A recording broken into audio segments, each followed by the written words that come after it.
Berlin is divided August 13, 1961. Shortly after midnight on this day in 1961, East German soldiers begin laying down barbed wire and bricks as a barrier between Soviet-controlled East Berlin and the democratic western section of the city. After World War II, defeated Germany was divided into Soviet, American, British and French zones of occupation. The city of Berlin, though technically part of the Soviet zone, was also split, with the Soviets taking the eastern part of the city, after a massive Allied airlift in June 1948 foiled a Soviet attempt to blockade West Berlin.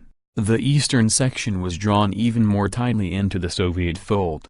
Over the next 12 years, cut off from its western counterpart and basically reduced to a Soviet satellite, East Germany saw between 2.5 million and 3 million of its citizens head to West Germany in search of better opportunities. By 1961, some 1,000 East Germans, including many skilled laborers, professionals and intellectuals, were leaving every day. In August, Walter Albrecht, the communist leader of East Germany, got the go-ahead from Soviet Premier Nikita Khrushchev to begin the sealing off of all access between East and West Berlin. Soldiers began the work over the night of August 12 to 13, laying more than 100 miles of barbed wire slightly inside the East Berlin border. The wire was soon replaced by a 6-foot-high, 96-mile-long wall of concrete blocks, complete with guard towers, machine gun posts and searchlights. East German officers known as Volkspolizei, Ovalpos,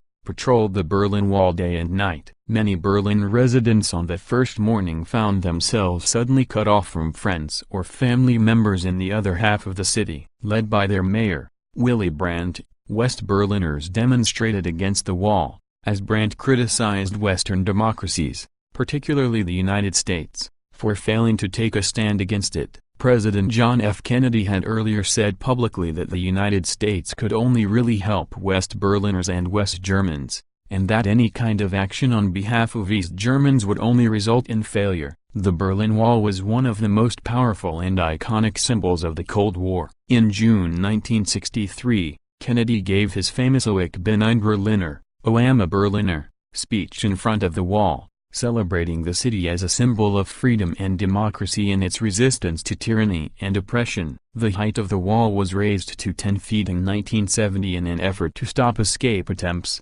which at that time came almost daily. From 1961 to 1989, a total of 5,000 East Germans escaped. Many more tried and failed. High-profile shootings of some would-be defectors only intensified the Western world's hatred of the wall. Finally, in the late 1980s, East Germany, fueled by the decline of the Soviet Union, began to implement a number of liberal reforms. On November 9, 1989, masses of East and West Germans alike gathered at the Berlin Wall and began to climb over and dismantle it. As this symbol of Cold War repression was destroyed, East and West Germany became one nation again, signing a formal treaty of unification on October 3, 1990.